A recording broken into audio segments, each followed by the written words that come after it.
As a certified leadership coach, I work with many leaders, many executives. Recently, I asked one of my clients to take the Imposter Phenomenon test.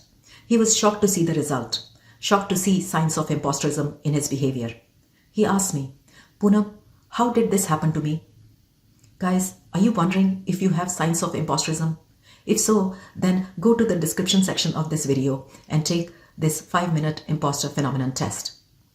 As a side note, I provide references and related videos in the description area of my videos routinely for your convenience. Friends, our imposter does not magically appear from thin air. We are not born with imposter feelings. We are not born with feelings of self-doubt. Then how does our imposter show up? That's what we are talking about today. So let's get started.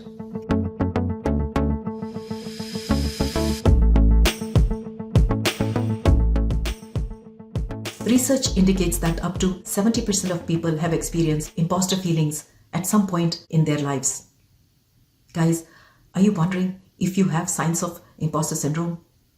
I have explained this in a recent video titled Telltale Signs of Imposterism. In fact, I have an entire playlist dedicated on this topic for you. Guys, the question is not whether you have an imposter, but the question is how troublesome and manipulative is your imposter? How much damage it is causing to you. How imposters are created is a bit complex topic. As complex as this universe. The reasons for getting imposter feelings are as many as galaxies in this universe. Guys, our upbringing has a lot to do with it. Understanding the origin of your imposter, your negative pattern of self-doubt, can help you figure out how your imposter feelings developed. Once you understand why you feel this way, you can identify the trigger points and take steps to manage these feelings. Have you ever noticed young kids, 3 to 5-year-olds, ever showing self-doubt? No guys, they are full of confidence and enthusiasm. My friend's young son wants to be an astronaut. He wants to go to Mars. You see, as kids, we believe that nothing is impossible. But something goes wrong as we are growing up. We lose self-confidence. We drown in self-doubt. Our society, our education system, and our families unknowingly shape us in misguided ways, giving rise to our internal imposter. A friend of mine was raised in a family where sense of worth was tied solely to his achievements, getting good grades and stellar performance in debate team. He was constantly compared to other siblings, his schoolmates and peers in the debate team. Comparison with others and having high expectations from children is very common in Indian families.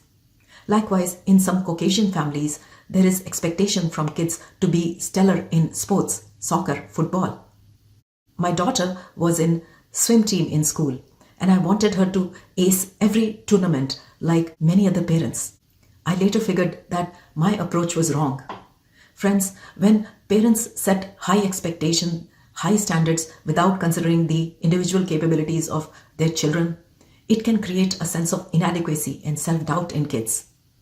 Constantly comparing a child to others, whether siblings, peers, or celebrities, can make them feel like they are inadequate, they are not good enough. When kids are presented with unrealistic role models, they develop imposter feelings because they compare themselves to these unattainable standards. Demanding perfection from children is also very damaging. It can instill a fear of failure, making kids believe that any mistake is a sign of incompetence. Imposterism is also more common in kids who are raised in dysfunction. Parental discord, divorce, or other dysfunction creates emotionally unstable environment and lead to imposterism. These kids feel the need to put on a facade to maintain a sense of harmony. So guys, you see how parental behavior with their children create perfect breeding ground for imposters?